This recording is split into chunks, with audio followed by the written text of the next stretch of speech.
ವೀಕ್ಷಕರೇ, ಬಾಗಲಕೋಟೆ ಜಿಲ್ಲೆಯ ಮುಧೋಳ ತಾಲೂಕಿನ ಸೈದಾಪುರ ಫ್ಯಾಕ್ಟರಿಯಲ್ಲಿ ರೈತರ ಆಕ್ರೋಶ ತೀವ್ರಗೊಂಡಿದೆ. ಬೆಂಬಲ ಬೆಲೆ ನಿಗದಿಗಾಗಿ ಹೋರಾಟ ನಡೆಸುತ್ತಿದ್ದ ರೈತರು ತಮ್ಮ ಕೋಪವನ್ನು ತೀವ್ರವಾಗಿ ವ್ಯಕ್ತಪಡಿಸಿದ್ದಾರೆ.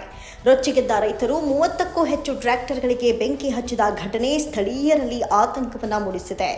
ಈ ಅಹಿತಕರ ಘಟನೆಗೆ ಕಾರಣವಾದ ಪರಿಸ್ಥಿತಿಗಳ ಬಗ್ಗೆ ತನಿಖೆ ನಡೀತಾ ಇದೆ.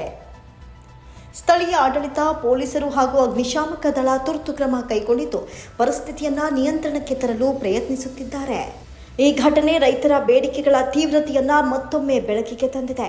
ಬೆಂಬಲ ಬೆಲೆ ನಿಗದಿಯ ಕುರಿತು ಸರ್ಕಾರ ತಕ್ಷಣ ಸ್ಪಷ್ಟನೆ ನೀಡಬೇಕೆನ್ನುವಂತಹ ಒತ್ತಾಯ ರೈತರಿಂದ ವ್ಯಕ್ತವಾಗಿದೆ.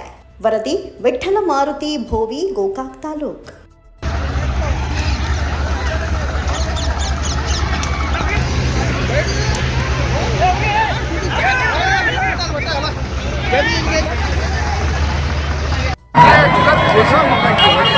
लोकल का बेरा रो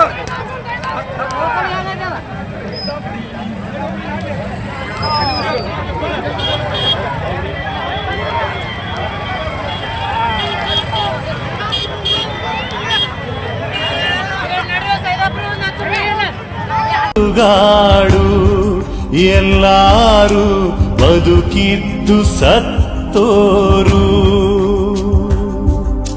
ಭೂಮಿನೇ ಕಡಲು ನಾನು ಹಡಗು, ಬಿರುಗಾಳಿ ಬಾಳೆಲ್ಲ ನೀನಿಲ್ದೆ ಗೊತ್ತಿಲ್ಲ ಗುರಿ.